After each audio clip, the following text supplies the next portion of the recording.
Yep, just be careful you're not. Yeah, where am I? You're out now, but don't like lean forward or anything. Okay. All right. Now see, when you lift up the paper, it's getting in the way, so don't do that. All right, so, all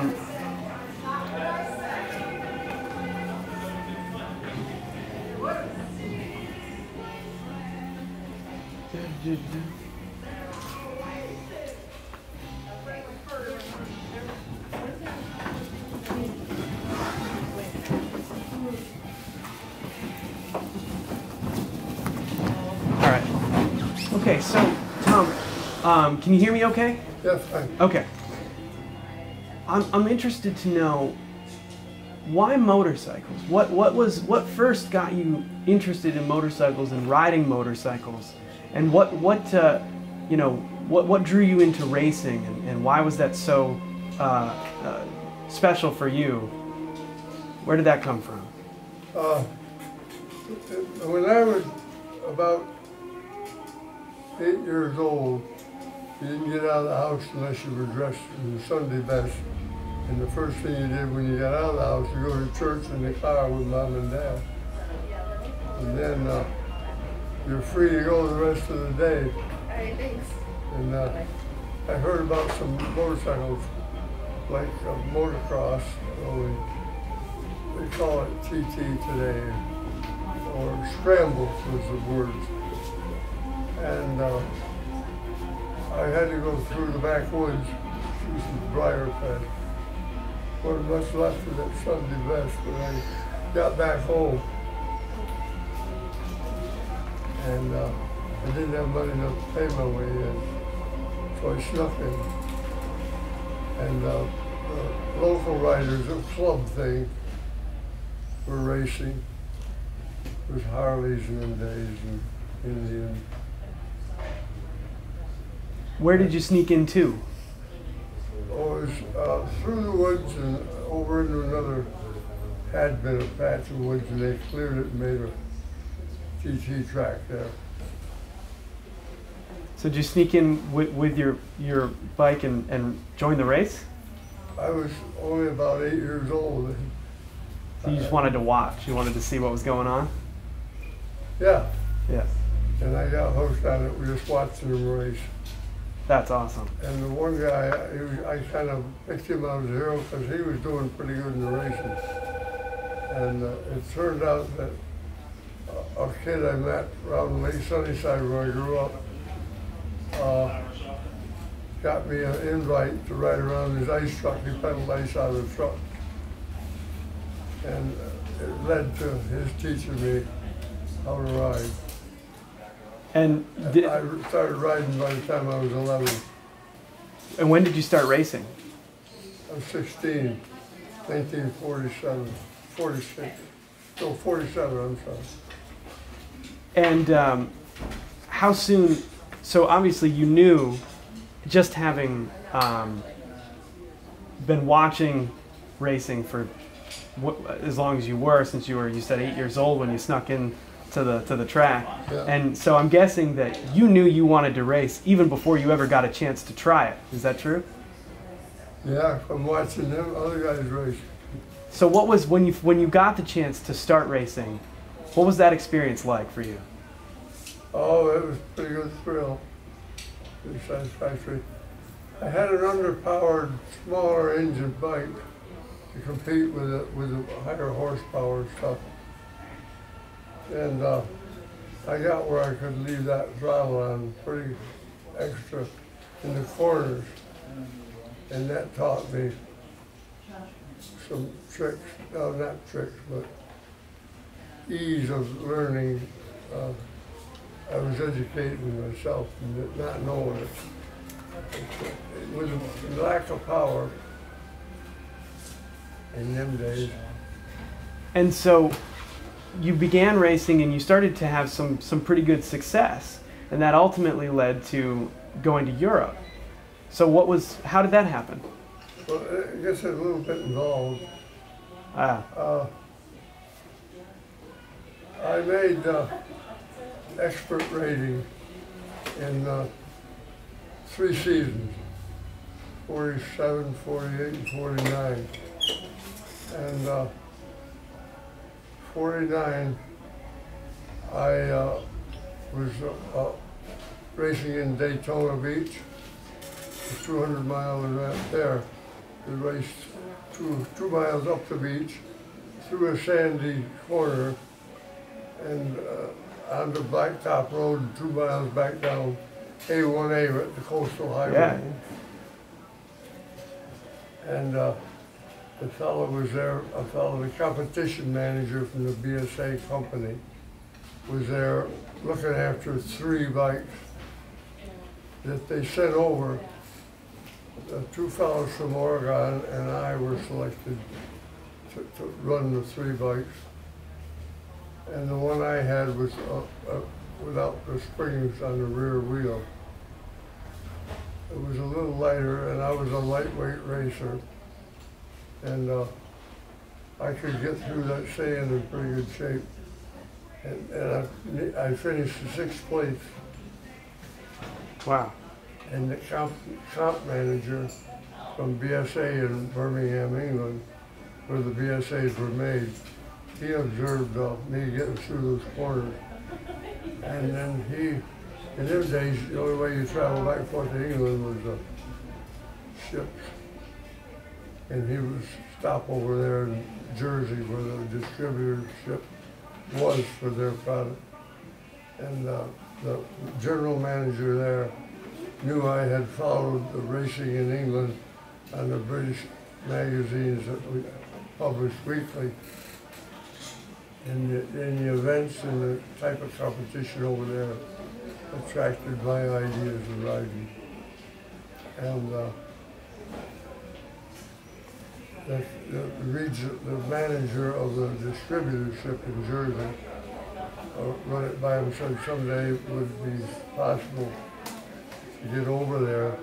What could they do for me? And that helped that he had seen the race. Now at that time,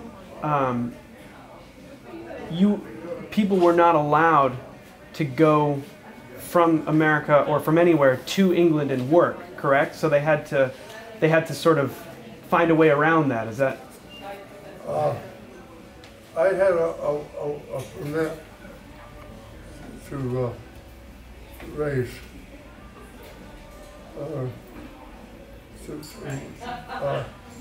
A student in the factory for courses in mechanics and worked along on the production line. And I worked in the comp department on the race bikes that they rolled on the scrambles and motocross. And I did pretty good. If you get a chance to read that. Yeah, I've read. There's an article on the motorcyclemuseum.com website all about going over and winning the 6th day, the gold medal that you got there. Can you talk a little bit about that? What happened there? Well, I got there in mid-April, and I did pretty well against the English riders, and they were pretty good. But I like the rough stuff, and I did real well most of the time. And you were the first American to win a gold medal in that race, right? Yeah.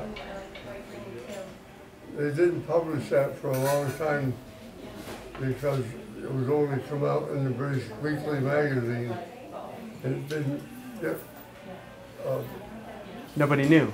Nobody knew in this country because over there all I had was a entry under a British rider's license, and their organization had no affiliation with the American AMA, American Motorcycle Club. So the gold was not even mentioned for years. Wow.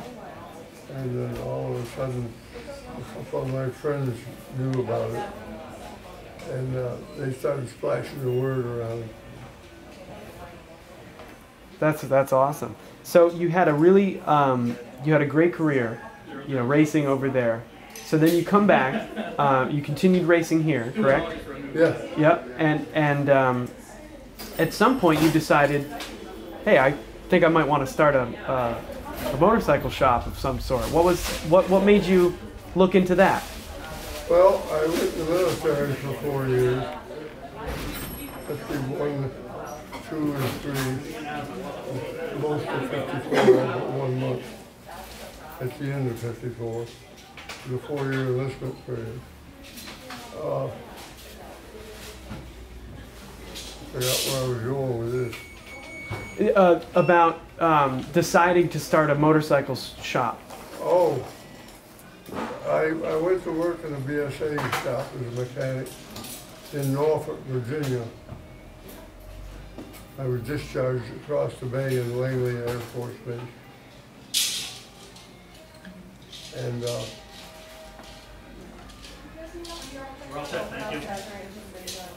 wasn't going that well.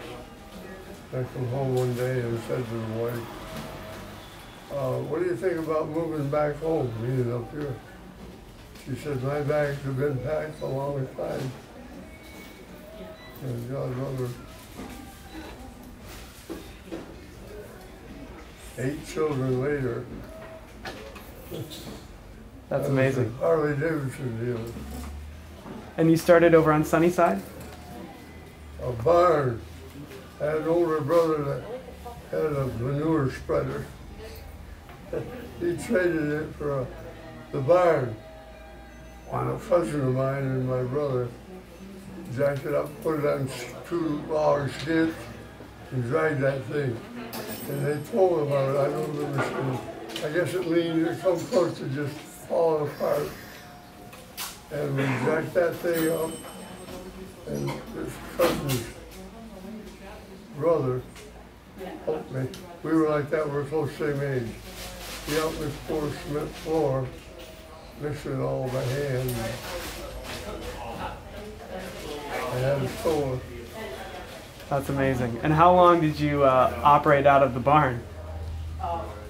Oh, I can't put that together accurately. I should be able to. Well, that's okay. When did you decide, hey, thinking we might need some more space, and you started to look to move the store and to expand? And in 1978, this is our 40th year right now.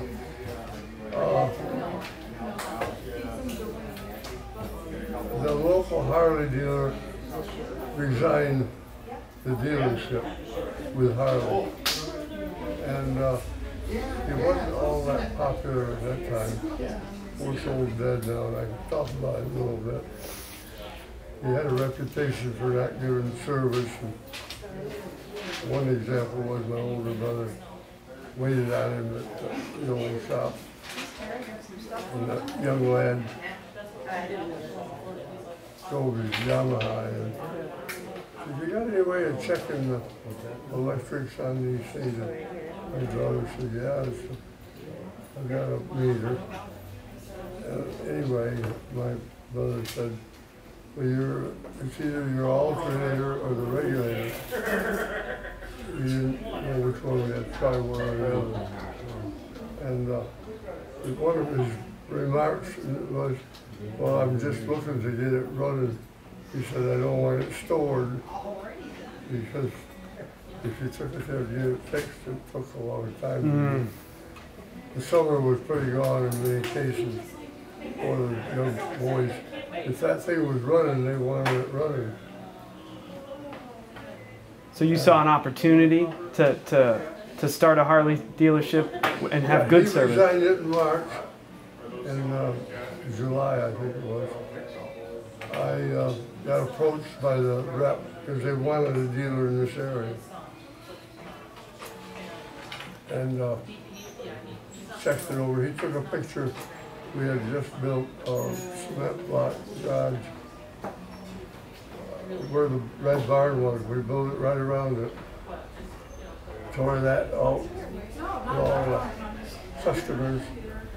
And I had a good bunch full of boys. And built the cement block place up inside that barn. and then tore it out from the inside afterwards. Wow. That's very cool. We used the wood from it to heat barrel stoves, Really? to melt the frost in the ground, to be able to put the cement in. Chainsawed it right up. Oh, So, when did you move the shop to Fort Anne? 1996. And you wanted more space? What was the idea? Harley was gently pushing me. I only had 2 district managers in the first 30 years. And we got along very well. They didn't push too hard. I had guys, there's a real estate guy, somebody bumped into him, he drove me over and showed me the property along here. And I got inquiring on it and found out it might be affordable. Where the big silo is right down the road here, was a big farm years ago. And that blew away in a windstorm here. Wow. And so, if you had to think back through all of what you've been through in your racing career, and then starting the shop and growing that and expanding it.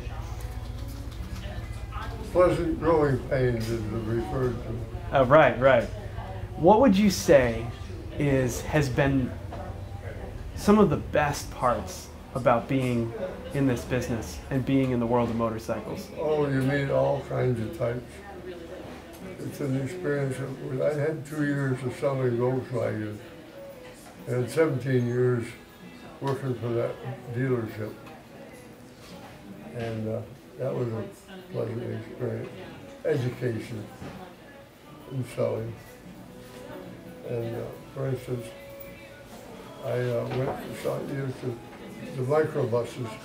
They had a hard time selling the panel truck portion of those things. People, it was a barrier in people's minds. And I traveled to Albany, Saratoga, and call on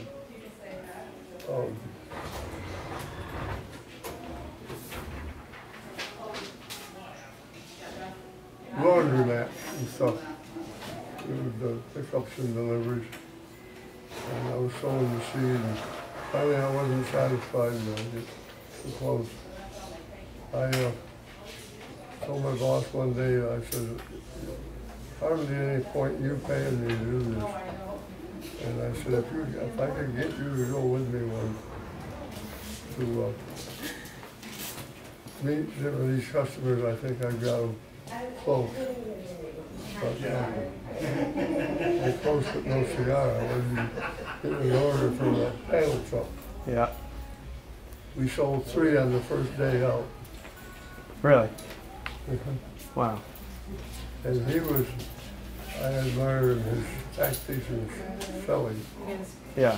I had him half sold, and I don't care. he took them here. Outside. Just the last step that they needed, huh? Yeah. Yeah. And that all that experience then translated into everything you've done here. Yep.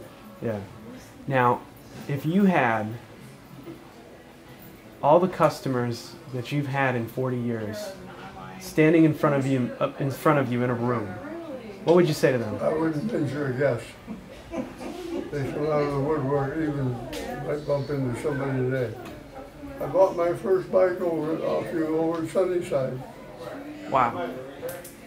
And that's, if you're nice to people, they'll return them. Absolutely. You don't have to give the farm away if you've got a good product. And Harley wasn't a good product at the time that I got the franchise. They were having mechanical breakdowns, and strikes, and quality control and stuff. If you studied about Harley a little bit, they went that close to being broke. Yeah. Yeah. And I was amongst them. And how did that change over the years? they got smart and started engineering better. And they worked better, more comfortable, better looking, better paint. And they don't look too bad today to me. No, not at all.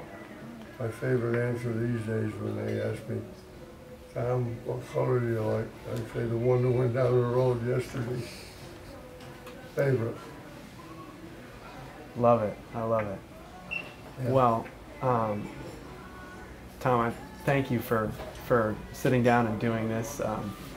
I think your story is just so cool, and It's my pleasure. yeah, and what you've built here is just it's just so awesome to see. We've added on to this plus warehouse out back, twice out here, Yeah. maybe 3 times out here. Wow. The showroom right now is twice the size it was when we first built it. That's great.